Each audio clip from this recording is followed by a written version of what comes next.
Right, so this piece of clay is a little bit less than 2 pounds, a pound and 15 ounces. And after I center it, I drill it because I am planning to make a bowl, so I don't end up with making the 90 degrees. I'm using the curve of my tips to just drill and take it to the right thickness. Usually I leave it about little bit more than half of an inch thick. If you are not sure, you can use a needle tool to check it and see if you like the thickness. A little bit more than half of an inch. And then after that, I am using the pad of my fingertip and slightly spread it out. And that's my inside hand. Okay, my inside hand is doing that. But the outside hand is supporting it, so I am resting my elbow on the splash pan, and the right hand is supporting it, holding outside, and then the inside hand is move the clay to my right hand. And you can do that several times, back and forth.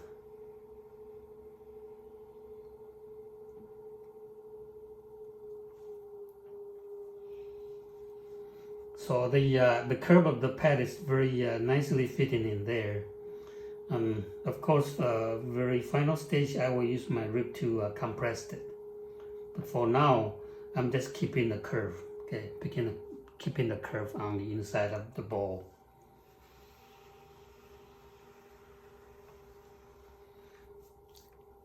And then now I'm going to lift. Always lift from the bottom corner. Okay, this is my left hand. The thumb outside and the fingers inside, and just pinch the clay and slowly but steady move it up. So usually I am picking up like that, and then my right hand is resting the thumb right there on my right hand.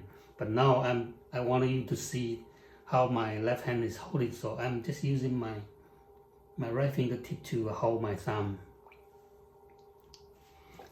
And you don't need to spin your wheel very fast. Okay, so this finger is just supporting the thumb, and the pinch slowly but very steady.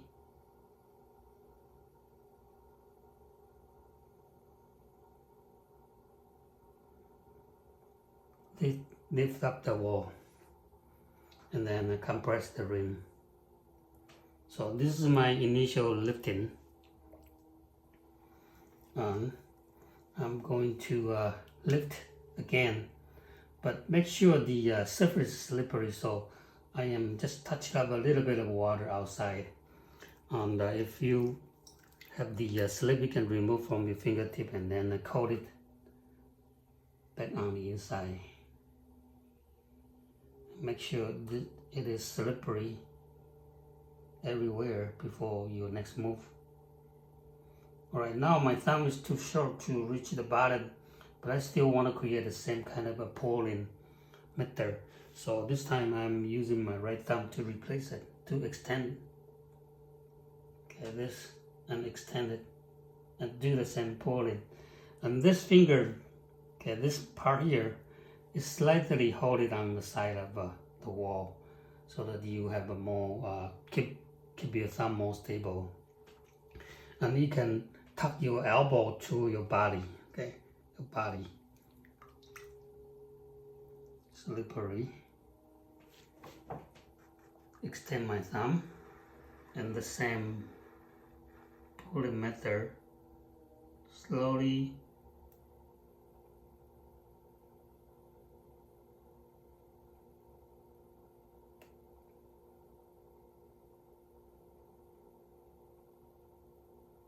but very steady, lift up the wall and compress.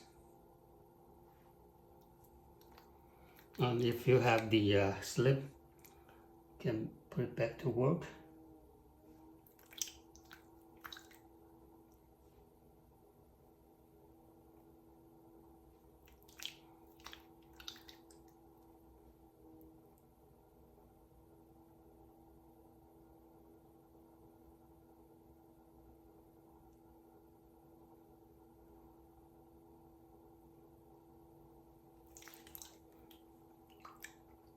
outside, just touch up water.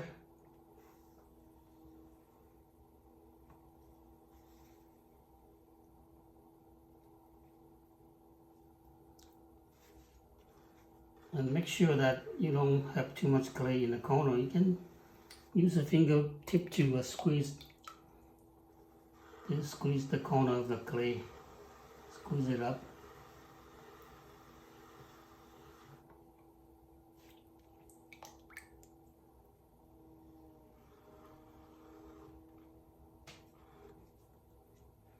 You can try to pour up the excess clay on the bottom.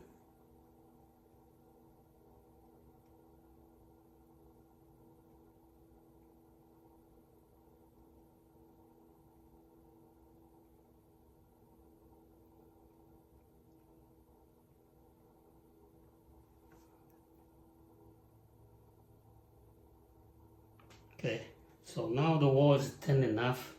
I can start to shape it, make it a bit nicer. So I would use my metal rib outside to smooth the curve and also remove the finger mark. And the inside hand slightly push the clay wall onto the metal rib. Metal rib, you don't need to have too much pressure outside. Just hold it steady and using the inside hand to push the wall against the rib.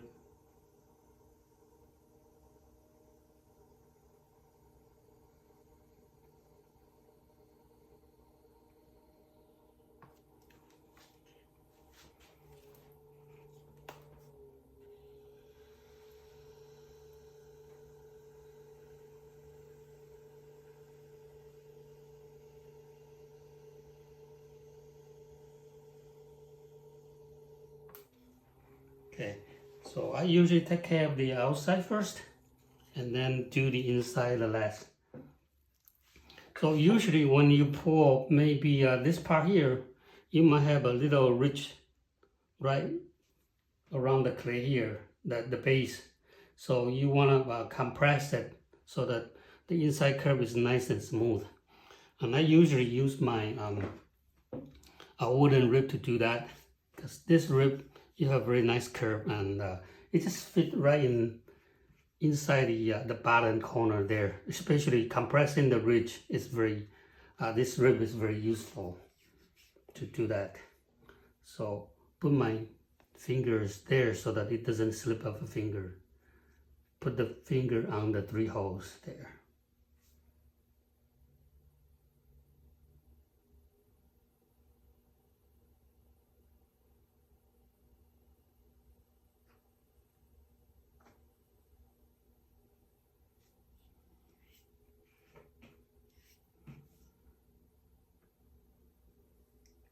And you can start from the very center point and gradually rotate the round rib to the side.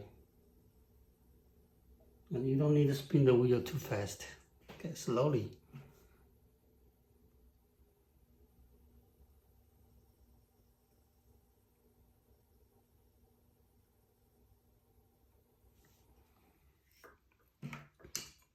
So once I compress using the wooden rib, you can see the bottom. Let me use the sponge to remove the slip. You can see the bottom is very nice and smooth.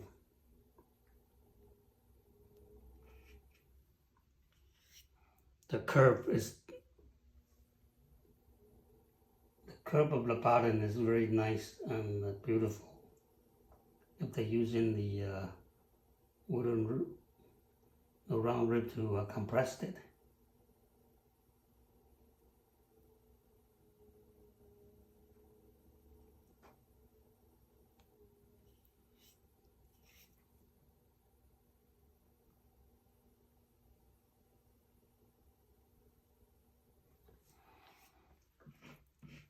And for the side of the wall, if you know how to use the metal rib, you can bend your metal rib and the rib will fit. Okay, bend the rib the rib is flexible, so you can bend to whatever the curve you want to do, and you can use that to smooth the wall, especially from the bottom to the rim. Or you can use a different kind of rib. Recently, I used a wooden board to grind it into a different curve. So if you are having a larger ball, you can use the larger rib to compress it. Start from the bottom and you can go. Okay. If you have a smaller ball, you can use a smaller rib to do that. And the design of this rib, usually if you have the commercial rib, you can see that the edge is very sharp. Usually I don't like the very sharp edge. So my special design for this is that you can see that the edge is a corner here. It's kind of like my my round rib. Okay, it's curved here, so you don't cut into the clay. You just stretch it. Okay, just stretch it. So this is the rib to use for making the wall more smooth.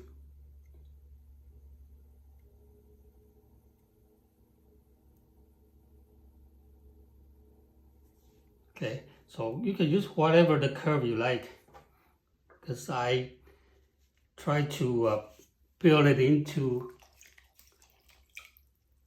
different curves. Okay, so here you have smaller curve, here you have larger curve and medium curve. The same thing here for this rib, you have a smaller curve here and larger curve, and even larger if you hold it this way. So if you are good at woodworking, you might want to consider making it yourself. Okay, this kind of rib.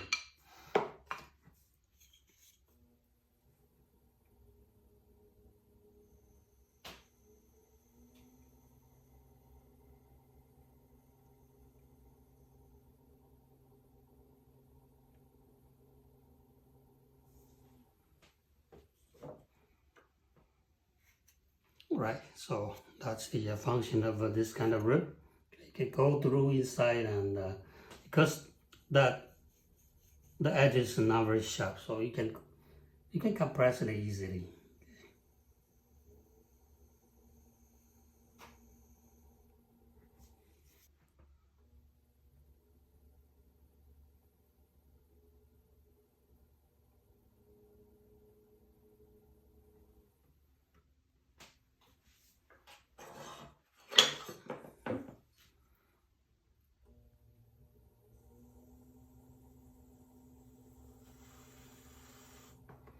So use a wooden knife to chop the excess clay off.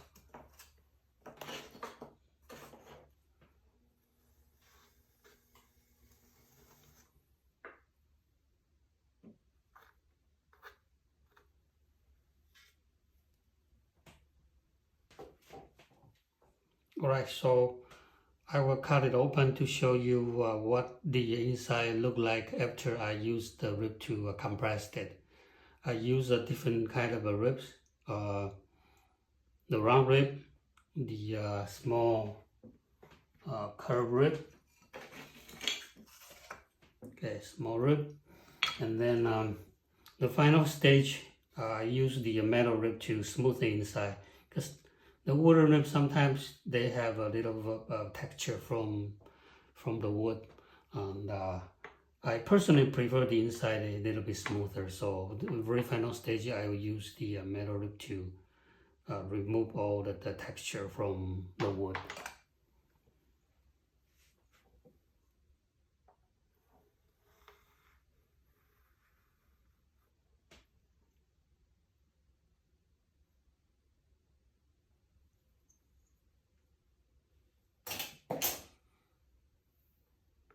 Right, so that's the inside. From the top view, you can see that this curve,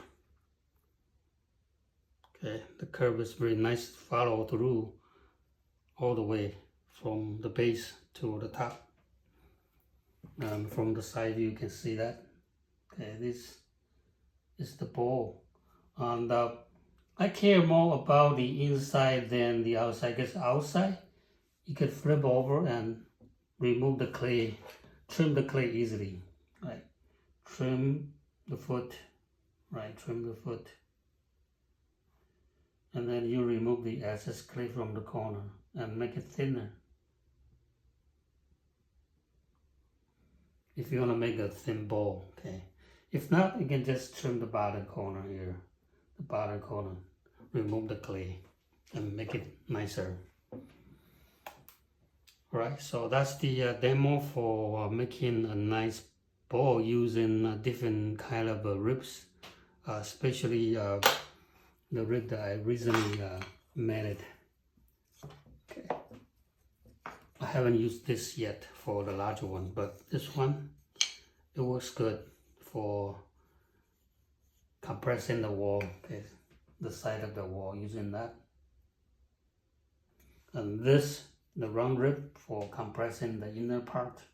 Okay, you can tip over, you can compress a little bit shallower, and if you hold more straight, then you have a more curve here, a smaller curve. If you hold the rib a bit shallower, a bit sideways, and you can compress a shallow bowl. Okay, the inner part here, this part is very important, so this rib is taking care of that. Alright, hope this helped. Thanks for watching and see you next time.